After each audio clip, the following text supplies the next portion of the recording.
Hello friends, welcome back to my channel. Dog Biography written by Ashutosh Mishra. मेरा जन्म कब हुआ ये पता नहीं मुझे, ना समय न दिन, पर यह पता है कि मेरे 2 भाई एक बहन है और चौथा मैं, सबसे छोटा। मैं सड़क के किनारे एक बड़े पानी के पाइप में रहता हूँ। शायद यहाँ ही मेरा जन्म हुआ। मेरी माँ पता नहीं कहाँ चली जाती है। जब लौट कर आती है तभी मेरे भूख प्यास समाप्त होती। कभी कभी सोचता हूँ और दूसरों को देखता हूँ तो जलन सी होती है, क्योंकि मैं काला हूँ और मेरे सभी भाई बहन सफ़ेद। मैं बाहर नहीं जाता। माँ कहता है कि मैं बहुत छोटा हूँ, इसलिए पाइप से बाहर मत जाया करो। बाहर बहुत खतरनाक लोग रहते हैं, पर मुझे ये दुनिया देखने में अच्छी लगती है।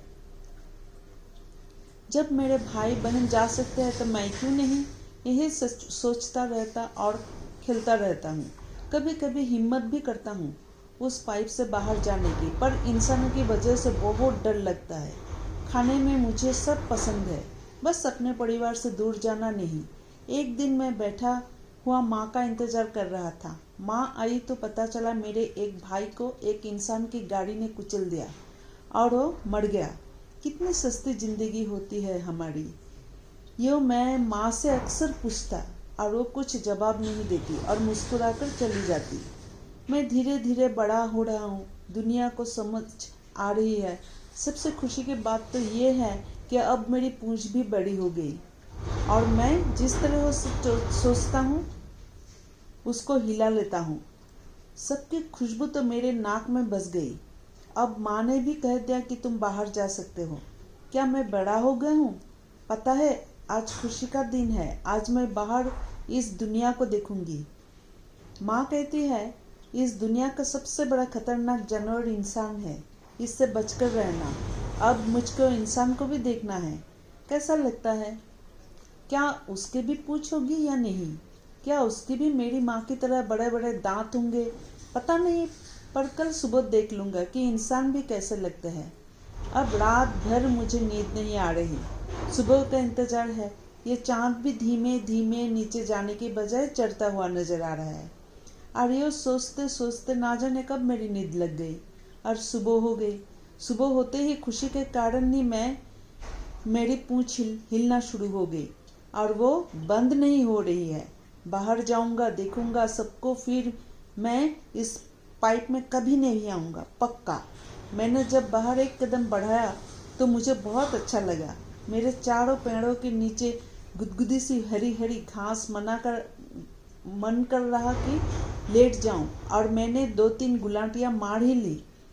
पर मुझे आज ही सब कुछ देखना है, इसीलिए आज कुछ नहीं करूँगा, केवल इंसानों से मिलूँगा। देखूं क्या वो मुझसे भी खतरनाक है। तभी मुझे एक बड़ा सा इंसान आता हुआ दिखा। माँ ने कहा चलो अंदर जल्दी। मैं चुपके से पेड़ के किनारे से उसे देखता रहा और सोचा ये कितना अजीब है।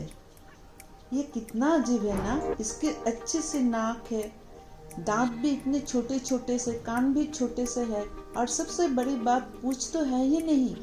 बिना पूंछ कोई जिंदगी होती है? कैसे रहते हैं ये लोग? जब गर्मी लगती है तो ये क्या करते होंगे?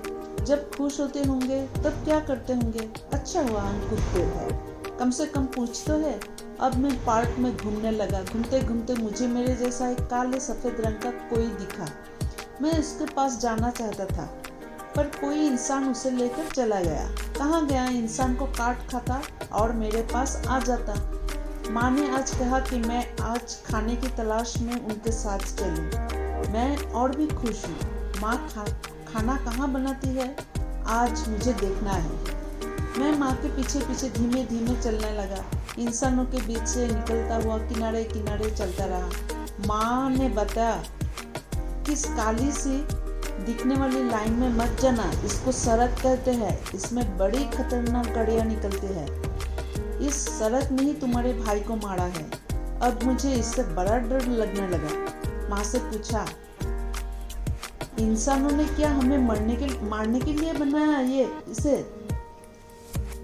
नहीं या नहीं? पर हो भी सकता है। मैं आगे चलता रहा, तभी एक बड़ा सा काला डब्बा दिखाई दिया। माँ ने मुझे बुलाया और उसमें अंदर आने के लिए कहा। मैं भी उछलकर अंदर चला गया। मैंने देखा वहाँ ढेर सारा खाना था। मैं खाना खाने लगा, साथ में मेरे सभी भाई बहन। मेरा पेट भर गया। हमें वापस आया और मैंने देखा कि एक इंसान मेरे जैसे एक कुत्ते को लिए अपने साथ ले जा रहा है और उसे खूब प्यार कर रहा है। मैंने माँ से पूछा, माँ, ये इंसान हमको क्यों नहीं प्यार करते? माँ ने जवाब दिया, पता नहीं, और लौटकर हम लोग पाइप में आ गए। मैं रात भर इंसानों के बारे में सोचता रहा कि इंसान अच्छे भी होते हैं। अगर अच्छे होते तो मेरे भाई को क्यों मारते? अब मेरी तलाश इंसान के ऊपर थी और मैं ये जानकर रहूंगा कि इंसान होते कैसे हैं। सुबह सुबह मेरी नींद अचानक टूट गई। मेरी माँ किसी पर चिल्ला रही थी। मैं बाहर निकला तब मैंने देखा एक अजीब सा जानवर पेड़ पर बैठा था और मेरी माँ उसको जाने को कह रही थी और चिल्ला रही थी। मैं दौड़कर माँ के पास गया और उसको चिल्लाने लगा, उस पर भौंकने लगा। मेरी माँ ने मुझे छुप जाने के लिए कहा, पर मैं नहीं माना। मैंने पूछा, ये है कौन? माँ ने कहा, यह इंसानों के पूर्वज, मतलब कि इंसान उनसे बने हैं। ये बंदर है। इसका मतलब इंसान किसी को नहीं होते। जब उन्होंने अपने इस ताऊजी को बाहर निकालकर पैर पर बैठे दिया तो फिर वो हमें कैसे प्यार करेंगे? मैंने उसको बड़े गौर से देखा। उसका चेहरा कुछ इंसानों से मिल रहा था। फिर उसकी एक बड़ी सी पूंछ थी, वो भी काला था। मैं सोचने लगा, शायद इंसानों की पूंछ जब निकल आती है तब वो आपस में लड़कर सबको भगा देते हैं और फिर वो ऐसे ही पेड़ में रहने लगते हैं। मैं भी अब अपनी जिंदगी से खुश होकर घूमने लगा कि मेरे पास सब कुछ है, किसी चीज की कमी नहीं। अब किस चीज की तलाश नहीं है, पर मुझे इंसानों के बारे में और जानना है। इसलिए मैं इस खोज पर निकल पड़ा। अकेला कुछ दिनों में मैं अपने जैसे कोई लोगों से मिला, पर वह सब झगड़ालू थे। मैं घर से बहुत दूर आ गया था और मैं अकेला चलता जा रहा था। फिर एक पेड़ के किनारे बैठकर पेड़ के सामने एक बहुत बड़ी इमारत थी, पर मेरे जैसे ना जाने कितने पूंछ वाले जानवर थे। मेरा मन सबसे मिलने को करता, पर सभी बहुत घमंडी थे। कोई मुझसे बात नहीं करता। वो लोग शायद इंसानों के साथ रहकर ऐसे ही हो गए। लेकिन एक इंसान ने मुझे रोटी देना शुरू किया। मुझे वो भी बहुत अच्छा लगता था। वो भी उस बिल्डिंग के बाहर एक छोटी सी कुटिया में रहता। मैं भी उसके साथ रहने लगा और इंसानों के बारे में मेरी राय अब बदलने लगी थी कि इंसान गलत होते हैं, खतरनाक होते हैं। हम दोनों खूब बातें करते, खूब मस्ती करते और सुबह शाम घूमने जाते।